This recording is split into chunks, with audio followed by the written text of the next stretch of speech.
Rahmat Hidayat merupakan seorang mualaf yang kini aktif di dunia dakwah.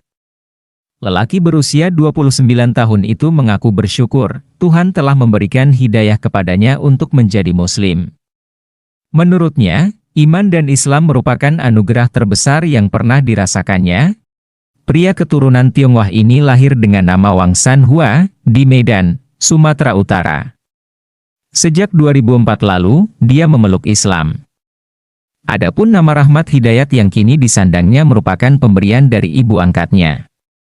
Perempuan itulah yang menjadi jalan petunjuk Tuhan sampai kepadanya.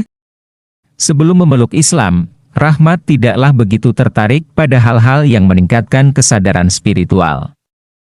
Ia menduga, kecenderungan itu bertolak belakang dengan pola pendidikan yang diterimanya sejak dini. Seisi rumah tidak pernah absen dalam melaksanakan ibadah tiap akhir pekan. Bahkan, ada tempat ibadah di kediamannya. Rahmat agak berbeda dari kakak-kakaknya. Anak bungsu dari 5 bersaudara itu tidak terlalu mementingkan ibadah. Sesekali, ia memang mengikuti orang tuanya ke tempat ibadah. Namun, ritual tersebut dianggapnya rutinitas belaka. Kakak-kakak saya itu termasuk orang yang aktif beribadah. Ia tidak tahu mengapa saya agak berbeda. Mungkin inilah awal mulanya hidayah sampai kepada saya, tuturnya dalam video yang diunggah. Walaupun usianya masih anak-anak, Rahmat sering mengajukan pertanyaan yang sesungguhnya filosofis. Ia saat itu pun kerap heran dengan kepercayaan yang dipeluk kedua orang tua dan saudara-saudaranya. Ia seolah-olah menemukan alasan untuk tidak taat beribadah karena memang sudah ragu menyembah apa yang mereka sembah. Meskipun jarang terlihat beribadah, Rahmat jarang mendapatkan teguran. Keluarganya seakan-akan tidak terlalu memedulikannya. Keadaan itu terus bertahan hingga ia berumur remaja. Tidak seperti sebelumnya, Rahmat muda mulai membuka wawasannya. Sebab, saat masih berusia anak-anak dirinya tinggal di lingkungan monoton. Dalam arti, tetangga dan kawan-kawannya tidak berbeda agama dengan keluarganya. Kini, ia sudah memiliki cukup banyak teman dari kalangan muslim. Sepanjang pergaulannya dengan mereka, Rahmat mulai mengetahui dan mengenal beberapa ajaran Islam.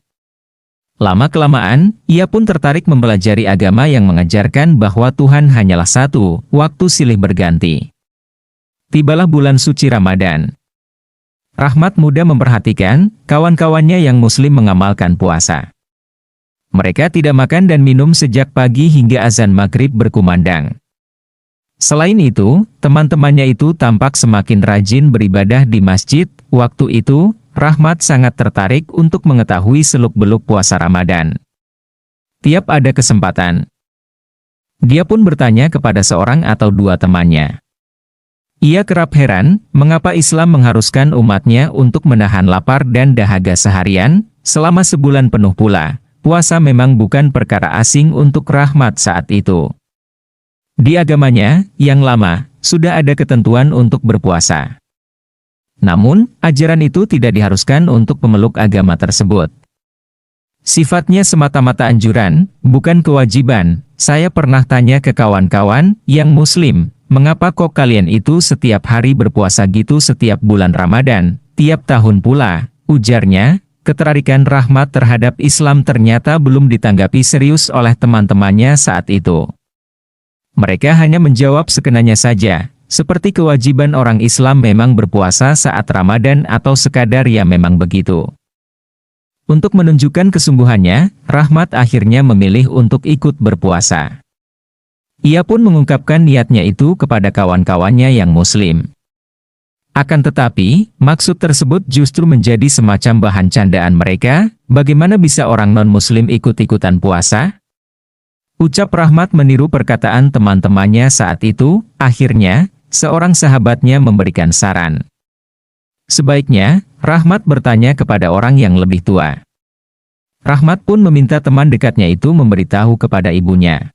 Di kemudian hari ketika akhirnya ia menjadi mualaf, sang ibu tersebut menjadi ibu angkatnya. Ya, walaupun belum resmi menjadi muslim, Rahmat saat itu sudah belajar berpuasa. 1 bulan penuh ia menjalankan ibadah Islam tersebut.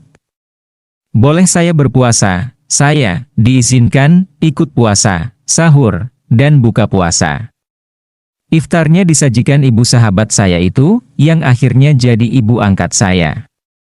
Tapi ya waktu itu sifatnya hanya ikut-ikutan saja, tutur dia, itulah pengalaman pertamanya berpuasa Ramadan. Memasuki tahun berikutnya, ia justru ingin kembali berpuasa. Ibu sahabatnya itu membaca keinginan Rahmat itu sebagai tanda bahwa memang dirinya ingin mendalami Islam, maka Rahmat pun diperkenalkan dengan dasar-dasar ajaran Islam. Namun, jelas Rahmat, ibu angkatnya tidak pernah memaksa atau sengaja mempengaruhinya agar memeluk Islam. Sepenuhnya diserahkan kepada keputusannya sendiri. Apabila benar-benar bertekad kuat untuk mengkaji Islam, maka lebih baik bila menjadi Muslim. Mulai saat itu, ia berkali-kali ke masjid. Hal itu dilakukannya terutama menjelang kumandang azan. Baginya, suara panggilan sholat itu membuat hatinya tenang, Rahmat pun memeluk Islam. Waktu itu, usianya cukup belia, 13 tahun. Momennya mengucapkan 2 kalimat syahadat terjadi beberapa hari sesudah lulus SMP. Prosesi itu dilangsungkan di Masjid Muhammadiyah, Jalan Pasundan, Medan. Setelah bersyahadat, ibu angkatnya pun pernah berjanji akan membantu Rahmat untuk mencari pesantren sehingga dia mendapatkan bimbingan dengan baik. Bagaimanapun, yang masih dipikirkannya adalah pertentangan dari orang tua. Sesuai janji, ibu angkatnya pun mencarikan sebuah pesantren untuknya. Ternyata, lembaga itu memiliki syarat. Tiap santri mesti lancar membaca Al-Quran dalam 2 bulan. Hal itu sempat membuat Rahmat meragukan kemampuannya, tapi, alhamdulillah, saya bisa membaca Al-Quran. Waktu itu, ibu angkat saya juga ikut membimbing, kenangnya, pertentangan dari keluarga pun mampu dia hadapi. Baginya, iman dan Islam adalah perkara yang utama. Terusir dari rumah dan putus sekolah adalah risiko, tetapi tidak menjadi alasan untuk berpaling dari agama tauhid. Saat itu keluarganya mengetahui tentang keislaman Rahmat. Tanpa pikir panjang mereka mendatangi ibu angkat Rahmat. Kedua orang tuanya saat itu berpikir bahwa keislaman Rahmat adalah hasil hasutan ibu angkatnya. Setelah dijelaskan duduk perkaranya, keduanya tetap bergeming. Maka, komunikasi antara orang tua dan anak itu sempat terputus. Begitu lulus dari SMP, Rahmat melanjutkan pendidikan di pondok pesantren yang didirikan seorang mualaf Tionghoa di Deli Serdang. Syukurlah, waktu 2 bulan cukup baginya untuk mengasah kemampuan tadarus Al-Quran. Ia merasa sangat berterima kasih dengan para ustaz setempat dan juga ibu angkatnya. Setelah lulus pondok pesantren, Rahmat berniat untuk melanjutkan pendidikan. Namun, dia sempat ragu karena tidak memiliki biaya kuliah. Dia pun tak ingin membebani ibu angkatnya yang sudah cukup banyak membantunya. Rahmat kemudian menemui kakak perempuannya yang pertama-tama menawarkannya ongkos kuliah. Tawaran itu bagaikan oasis di tengah padang Sahara. Sayangnya, sang kakak menyimpan pamrih. Rahmat memang ditawari beasiswa, tetapi dengan syarat, dia harus kembali ke agama lama. Dengan tegas, Rahmat menolak hal itu. Rahmat kemudian mencoba untuk mengikuti audisi Dai Muda di salah satu stasiun televisi swasta. Setelah lolos audisi untuk wilayah Medan, dia pun lolos hingga ke Jakarta. Namun, perjalanannya dalam proses tersebut hanya sampai pada 8 besar. Ia pun kembali ke daerah asal. Karena tak juga menemukan kesempatan beasiswa, Rahmat dan seorang temannya mencoba peruntungan. Mereka merantau ke Jakarta. Pada 2014, berbekal kemampuan yang ada ia mendaftar beasiswa S1 ke Madinah, Arab Saudi. Setahun lebih dirinya menunggu, ternyata doanya dikabulkan Allah Subhanahu wa Ta'ala. Rahmat dinyatakan lolos seleksi.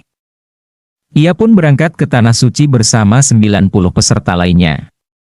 Ia saat itu merasa, kemampuannya tidaklah setara dengan rekan-rekannya yang hafiz 30 juz Al-Quran. Bagaimanapun, Rahmat tetap optimistis karena pada faktanya ia pun ikut terpilih.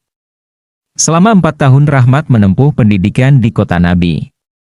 Banyak ilmu dan keberkahan di sana. Setiap tahun, Rahmat bisa menjalani ibadah umrah dan haji tanpa biaya. Ia juga berhasil menyelesaikan pendidikannya tepat waktu. Begitu lulus dari kampusnya, ia kembali ke tanah air.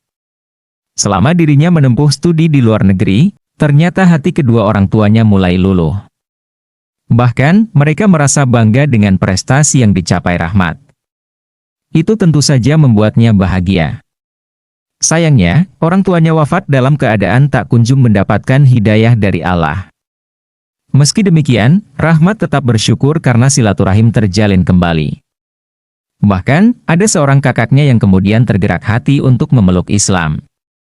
Setelah lulus kuliah 2019 lalu, Rahmat menetap di Jakarta dan telah menikah. Kini Rahmat menghabiskan waktunya untuk berdakwah di jalan Allah.